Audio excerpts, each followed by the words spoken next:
A dívida americana vem passando por uma série de turbulências. Os juros que eram para cair pelo plano do Trump de tentar renegociar sua dívida, pelo menos essa era a narrativa até então, parece estar dando errado. Mas o que eu quero entrar em detalhes aqui é se, a partir de agora, com os juros tão altos, a gente pode ter um colapso da dívida americana, onde você não tem mais uma confiança como reserva global de valor. E eu quero explicar exatamente o que está por trás desse movimento e por que isso cria uma confusão tão grande. Mas aqui primeiro eu preciso começar quase rindo, porque eu não sei o que eu cubro primeiro na quantidade insana de notícias que nós temos. Porque o que mais chamou a atenção no final do pregão, que é exatamente o momento que eu estou gravando agora, eu tive que gravar mais tarde, porque é tanta coisa acontecendo que eu não consigo saber o que cobrir, literalmente, mas nós tivemos o maior dia da Bolsa de Valores desde 2008. É um dos maiores dias da história. Foi quase 5 trilhões de dólares que entraram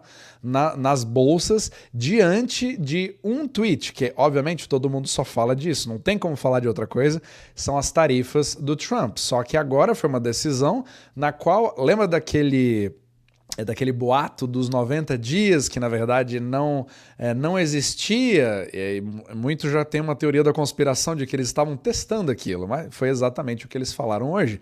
Então a Casa Branca, baseado num Truth Social feito ali pelo Trump, falou exatamente aquilo que já se desconfiava. Então foi criada uma pausa de 90 dias para dar tempo de fazer as negociações com aquela fila, a suposta fila de 75 países que estão nesse exato momento negociando com Trump, em relação às tarifas recíprocas, entre aspas, porque elas são bem mais fortes em alguns países do que outros, mas menos para a China. E a China, baseado no capítulo que eu fiz ontem, escalou mais ainda, porque a China não recuou de forma alguma. Ela literalmente continuou e colocou tarifas em cima dos Estados Unidos, e agora o Trump revidou com uma tarifa total de 125%, ao invés dos 104% que já estão vigentes nesse exato momento. Então ele meio que poupou o mundo inteiro, menos a China, o que sugere, obviamente, que a ótica,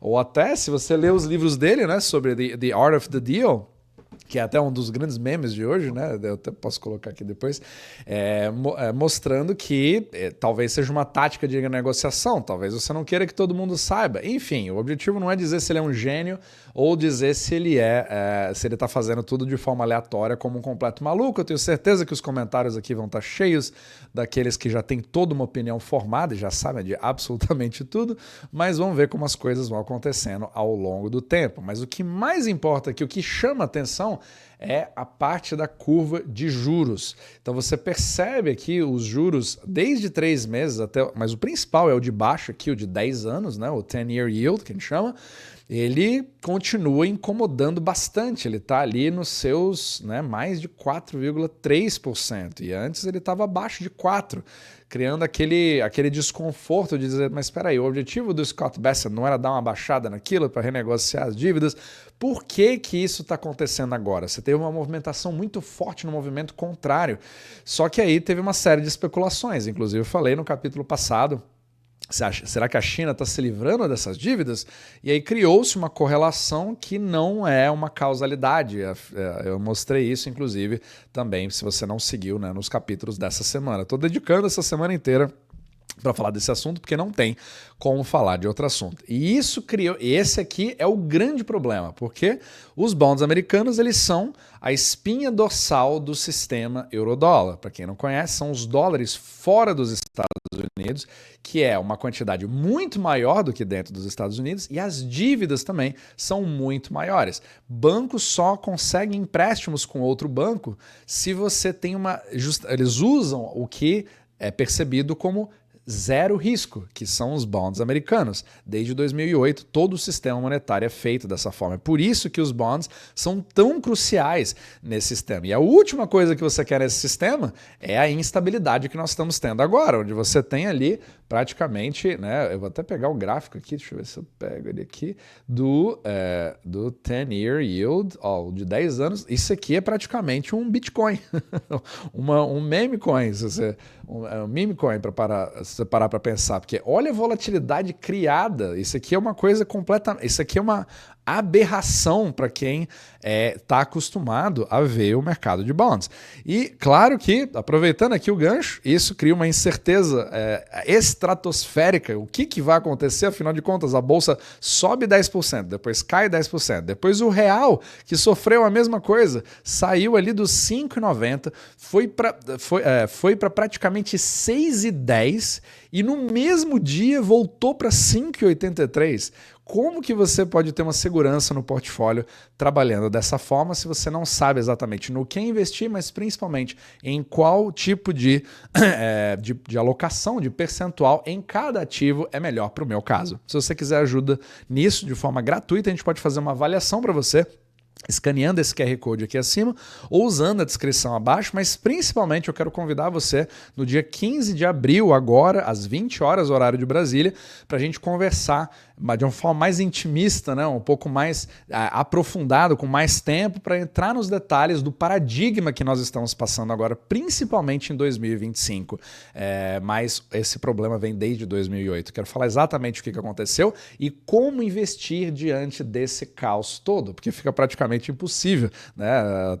Até postei ali o meu resultado hoje de proteção da minha própria alocação local, inclusive eu vou, da minha alocação pessoal, vou compartilhar inclusive com membros. Você pode ser membro, que eu vou começar a mostrar um pouquinho do que eu mesmo estou fazendo com os meus investimentos. E você pode se tornar membro também, clicando aqui abaixo. Então, voltando aqui ao assunto, os bonds, eles são o principal...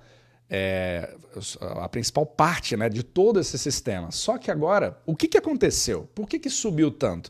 Os Estados Unidos perderam, então, a sua hegemonia, não se tem mais confiança na dívida americana, ou a China que está se livrando dele. Na verdade, o caso é bem diferente do que a gente imagina. Inclusive, ele criou toda uma narrativa e agora eu quero te apresentar um outro conceito chamado de basis trade. O que acontece aqui? Você hoje, para quem acompanha o meu podcast, ele sabe que as pessoas conhecem o conceito de carry trade, onde você tem bancos que pegam emprestado dinheiro numa moeda mais barata. Vou dar o exemplo aqui do Japão, que é o carry trade mais conhecido. Eu pego ienes emprestado, vou até colocar em tela cheia aqui, pego iene emprestado no Japão a um juro quase zero e invisto isso nos Estados Unidos, onde eu tenho um retorno maior e numa moeda mais forte, no dólar. E essa arbitragem, eu pego ali um pedaço e eu ganho em cima dessa operação. Esse é um carry trade. Você precisa entender que todo o sistema global ele é uma somatória de carry trades. Problemas como esse que a gente vê no mercado, instabilidades extremas, principalmente no mercado de bonds, significa que nós temos algum tipo de carry trade que está dando errado. Só que o problema é descobrir qual é exatamente. Você pode ter correlação, mas é difícil você saber exatamente a causalidade. Quem foi, de fato, o principal ator? E é aqui que uma das pessoas para mim, a melhor do mundo para saber sobre mecânica monetária é o Concoda. Eu vou colocar, inclusive, na própria descrição do vídeo para você poder dar uma olhada nas fontes, que ele tem um Substack, né? Ele tem um newsletter muito bom, só que ele é extremamente complicado, ele é bem aprofundado. Eu passo bastante isso para os membros também do canal que quiserem se aprofundar. Só que agora, como é que funciona? Que tipo de carry trade é esse? É um outro tipo que eu não falei aqui ainda. Eu coloquei, inclusive, no Twitter para tentar facilitar as pessoas. Então, é a explicação estilo quinta série, né? O mais fácil possível. Então, imagine que você é um hedge fund. Então, você é um banco ou uma entidade financeira que você sempre quer uma arbitragem, um tipo de ganho. Então, aqui, qual que é o princípio do basis trade?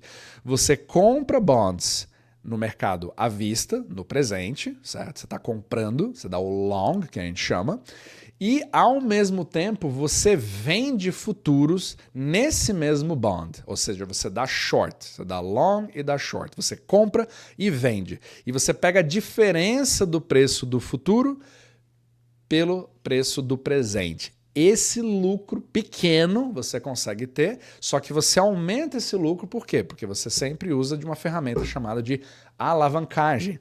Esse tipo de carry trade é extremamente conhecido pelos hedge funds, mundo afora. E eles são usados, eles podem durar alguns meses, né? Você entra numa posição e fica ali alguns meses, você precisa manter todo carry trade ele precisa que as duas pontas da arbitragem fiquem o mais estável possível. Por isso que o ano passado, em 2024, quando a gente não tinha um Trump ali no governo, pelo menos a instabilidade trazida pelas várias mudanças de decisão, não estou falando bem do Biden de forma alguma, mas tinha pelo menos uma previsibilidade de que não ia mexer muito no mercado, né? Às vezes nem se sabe como mexer muito nisso, e o mercado deixa fazer o que ele sabe fazer. Então essa estabilidade permite o carry trade. Agora, instabilidades não permitem. E é nesse momento em que, se você tem uma variação que começa a ficar maior na bolsa, em várias coisas, no custo do empréstimo, que eu sempre falo, ele acaba criando um problema nisso.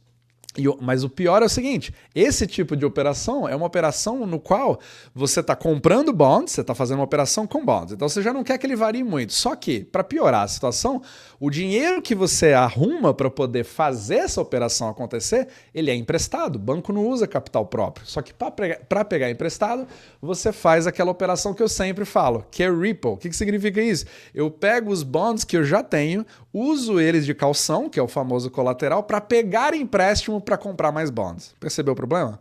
Então isso, aí imagina, você está alavancado, você é extremamente sensível a esse tipo de preço. Aí se você começa a criar um problema onde os seus futuros já não ou eles caem demais, ou o seu valor presente de empréstimo aumenta muito, você não tem mais lucro, você entra imediatamente no prejuízo, principalmente quando está alavancado. E quando isso acontece, você é obrigado a liquidar tudo que você tem. E qual que é o ativo que você liquida? Exatamente, são os bonds. E os bonds, quanto mais você vende, mais você queima, mais o juro dele sobe, porque o preço dele cai. Os juros em relação ao preço dos bonds são inversamente proporcionais. Então, quanto mais ele vale, menos ele paga. Quanto menos ele vale, mais ele paga. Entendeu a dinâmica? Então, isso daqui, esse basis trade foi um dos maiores catalisadores, né, segundo a maioria dos analistas, mas principalmente aqui, ó, o Concorda, que está aqui embaixo, o Conks, né, o basis, ele inclusive tem esse gráfico aqui super complicado, mas explica em detalhes como é que funciona a mecânica monetária do mundo. E é um carry trade que dá errado, é um dos movimentos mais estúpidos, porque assim, ele dá dinheiro, só que você sempre vai ter algum momento que isso vai dar problema. É um dos principais artigos, inclusive, do próprio Concorda Research. Que eu recomendo fortemente, inclusive. Então, esse movimento acabou fazendo os bonds subirem muito. Isso significa que o dólar deixou de ser a moeda, significa que todo mundo perdeu a sua confiança em relação aos bonds americanos? Agora tudo acabou? Não, de forma alguma. Na verdade, você percebe uma outra coisa muito interessante de por que isso, na verdade, não aconteceu, o que tira mais ainda a força daquela narrativa da China vender, todo mundo está se livrando, o Japão está se livrando, o mundo inteiro está se livrando, é que hoje mesmo, nesse mesmo dia de hoje, no dia 9 de abril, nós tivemos um leilão de novos bonds. E essa informação aqui é muito interessante. Vou colocar também na fonte aqui.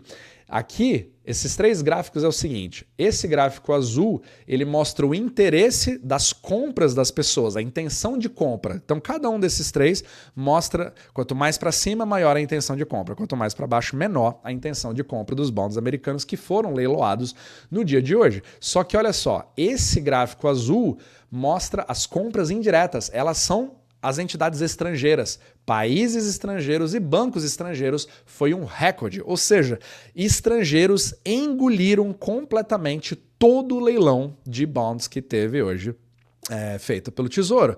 O que sugere que o mercado euro-dólar, ele acabou, ou seja, todos os dólares fora dos Estados Unidos, as entidades internacionais, estão sedentas por liquidez. Elas acabaram tomando uma chamada de margem, ou seja, porque elas acabaram de ter prejuízo com toda essa confusão, toda essa história de tarifas, e aí precisam recompor. E você queima tudo, precisa recuperar dinheiro, precisa ter dólares para quitar as suas dívidas, para não poder quebrar, e obviamente que que você cai matando e vai pegar ali os bonds. Então todo mundo precisa de colateral para esse sistema se manter vivo. Não é assim que funciona. Ele não deixou de ser a espinha dorsal por conta disso.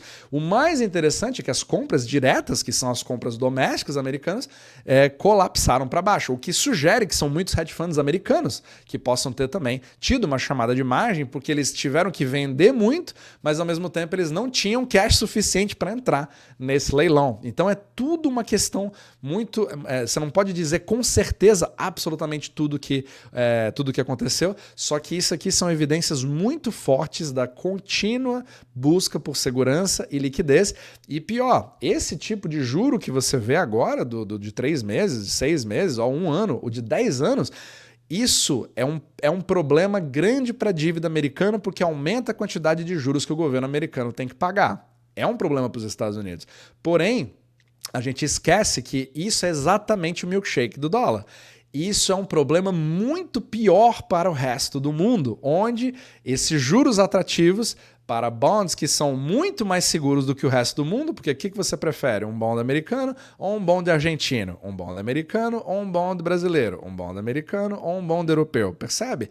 Comparativamente, não tem como você fazer essa distinção. É simplesmente da água para o vinho. E o sistema bancário sabe disso.